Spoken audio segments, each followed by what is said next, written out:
اس نے انہیں یاد دلایا کہ اس نے 4000 کو 7 روٹیوں اور تھوڑی سی چھوٹی مچھلیوں سے کھانا کھلایا تھا، اور اس میں سے کتنا بچ گیا تھا۔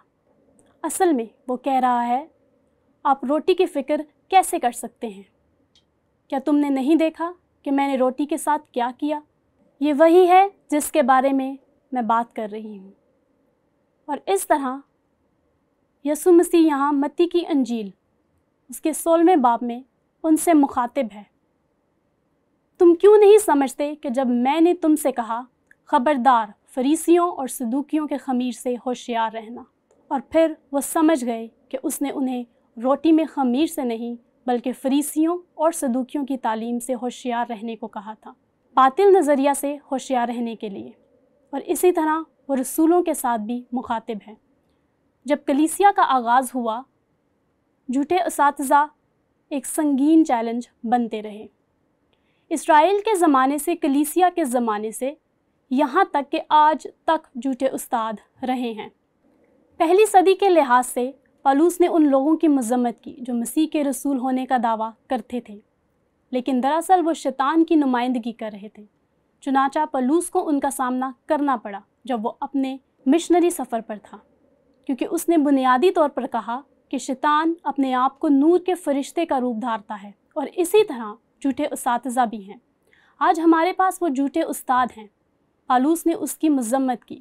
پالوس نے افسسی کلیسیا کے بزرگوں کو خبردار کیا کہ کچھ آدمی اٹھیں گے اور حتیٰ کہ انہی میں سے اور سچائی کو توڑ مروڑ کر پیش کریں گے۔ ایسا ہی ہوا، اور یہی ایک وجہ ہے کہ پالوس نے پہلا تھیموتھیوس لکھا۔ جب اس نے تھیموتھیوس کو افسس میں ان بزرگوں روحانی پیشواؤں سے نمٹنے کے لیے چھوڑا جو سچائی سے ہٹ کر یعنی جھوٹے اساتذہ، اور ہم اسے مزید وسیع ہوتے ہوئے دیکھتے ہیں جہاں پالوس نے کرنتھس کی پوری کلیسیا کو برے اثرات کو ختم کرنے کی تلقین کی تھی۔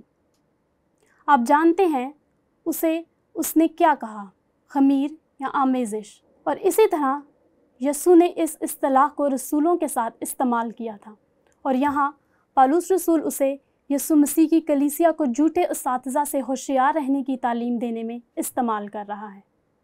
جھوٹے نبی۔ لہٰذا بنیادی طور پر اس اصول پر عمل کرنے کے سلسلے میں ہمارے سامنے ایک زبردست چیلنج ہے۔ اس سے پیشتر کہ ہم عملی سوال پر غور کریں، مجھے صرف اس اصول کو دہرانے دیں تاکہ آپ اس پر توجہ مرکوز کر سکیں۔ وہ اصول یہ ہے کہ ہمیں کسی بھی ایسے شخص سے گمراہ ہونے سے بچنا ہے جو غلط عقیدہ کی تعلیم دیتا ہے، جو پھر ہمیں عملی سوال کی طرف لے جاتا ہے۔ ہم جھوٹے عقیدے سے متاثر ہونے سے کیسے بچ سکتے ہیں؟ ویسے اس سوال کے بہت سے جوابات ہیں، لیکن میں آپ کو اس کے 2 جواب دوں گی۔ پہلا لیڈروں سے تعلق رکھتا ہے۔ ہمیں کلیسیا میں ایسے قائدین کی ضرورت ہے جو صحیح تعلیم میں تربیت یافتہ ہوں۔ تیتس 1:9 جہاں پالوس کلیسیا میں رہنمائی پیشوں کی لیاقت کو بڑی گہرائی سے بیان کرتا ہے۔ پالوس تیتس کو بتاتا ہے، اور ایمان کے کلام پر جو اس تعلیم کے موافق ہیں قائم ہو، تاکہ صحیح تعلیم کے ساتھ نصیحت بھی کر سکے اور مخالفوں کو قائل بھی کر سکے۔ اور میں صرف یہی کہوں گی کہ یہی ایک وجہ ہے کہ میں ذاتی طور پر لائف ایسنشل اسٹڈی بائبل کو سیکھنے کے لیے پرعزم ہوں۔ ہمارے پاس یہ اصول اور یہ ویڈیوز ہیں، اور یہ پوری دنیا کے پادریوں اور روحانی پیشواؤں کے ہاتھ میں ہیں جن کے پاس کوئی بنیادی سیمنری کی تربیت نہیں ہے، اور انہیں صحیح تعلیم کی ضرورت ہے۔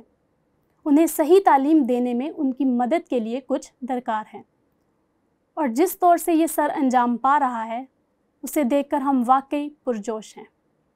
اور یہ حقیقت کہ ہم بائبل کو لوگوں کے ہاتھوں تک پہنچانے میں کامیاب رہے ہیں، میں فلپائن کے خادمین کی مثال آپ کے سامنے رکھنا چاہتی ہوں۔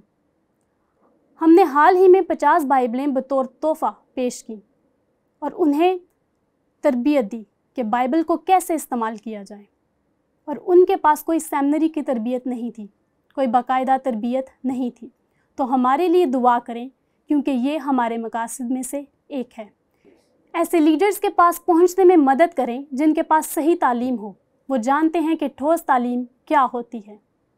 دوم، ہمیں کتاب مقدس پر تحقیق کرنے کی ضرورت ہے تاکہ یہ یقینی بنایا جا سکے کہ ہمیں جو کچھ سکھایا جا رہا ہے وہ خدا کی سچائی ہے یا نہیں۔ بہت سارے جھوٹے استاد آ چکے ہیں اور ہمیں کتاب مقدس کی کھوج کرنے کی ضرورت ہے۔ ہمیں کتاب مقدس پر تحقیق کرنے کی ضرورت ہے، کیونکہ یہ کلام کے وسیلہ سے ہی ممکن ہے کہ ہم یہ جان سکتے ہیں کہ یہ سچ ہے یا نہیں۔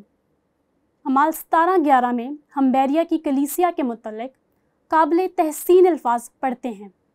جب پالوس اور سیلاس اور تیموتھیوس بیریا میں آئے، انہوں نے بڑے شوق سے کلام کو قبول کیا اور روز بروز کتاب مقدس میں تحقیق کرتے تھے کہ آیا یہ باتیں اسی طرح ہیں۔